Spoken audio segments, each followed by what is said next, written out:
So I went to camp meeting, and I was planning that while I was there, I was going to end my life.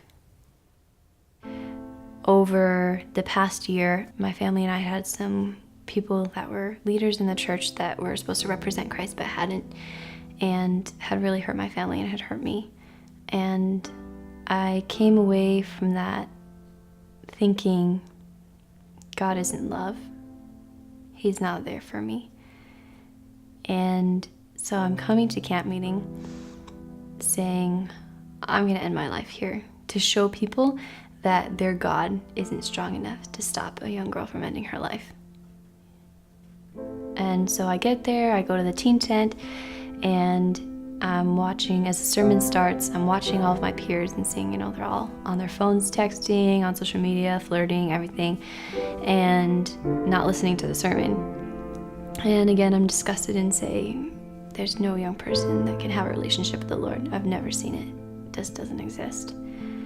But as I'm watching everyone, I'm not listening to the sermon either, I noticed that there's a group of young people in the middle front, and they had their Bibles and they were actually listening. And I was like, wow, that's strange. But they just goody two-shoes. They want to be pastor's pet. But they were intriguing to me. And so I started watching them outside of meetings. I started watching how they interacted with people when no adults were around, and I realized they were still Christian in the beautiful sense of the word, and they were friends with everyone, and they were nice to everyone, and they included everyone in their activities in their group. And I was like, wow, that's strange. It's kind of cool.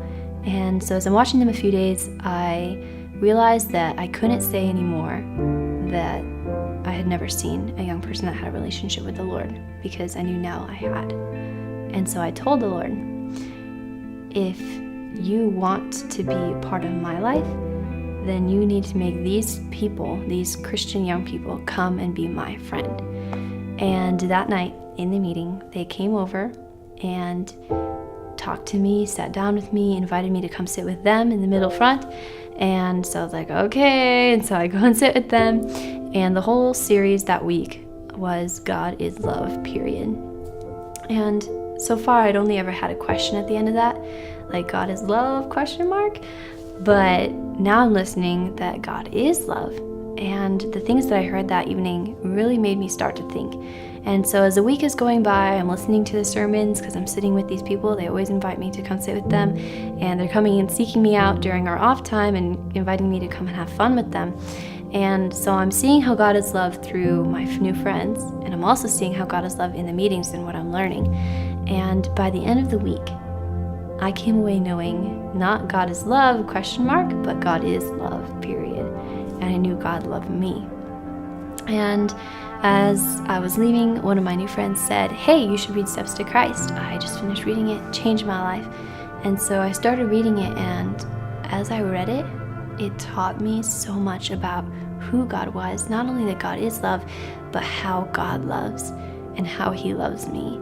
And that totally started me on my little, small, slow walk with the Lord.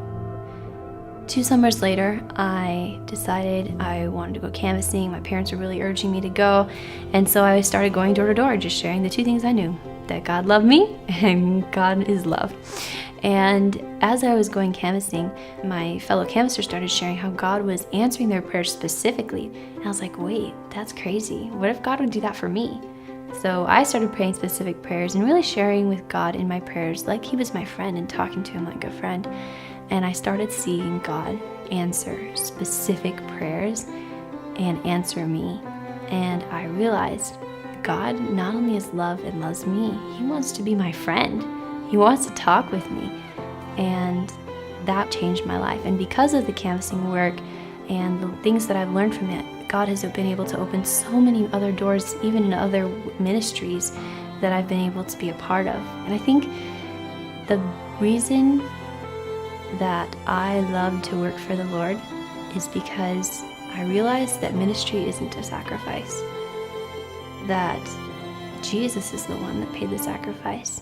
And if he can walk to the cross for me, I can serve him any day.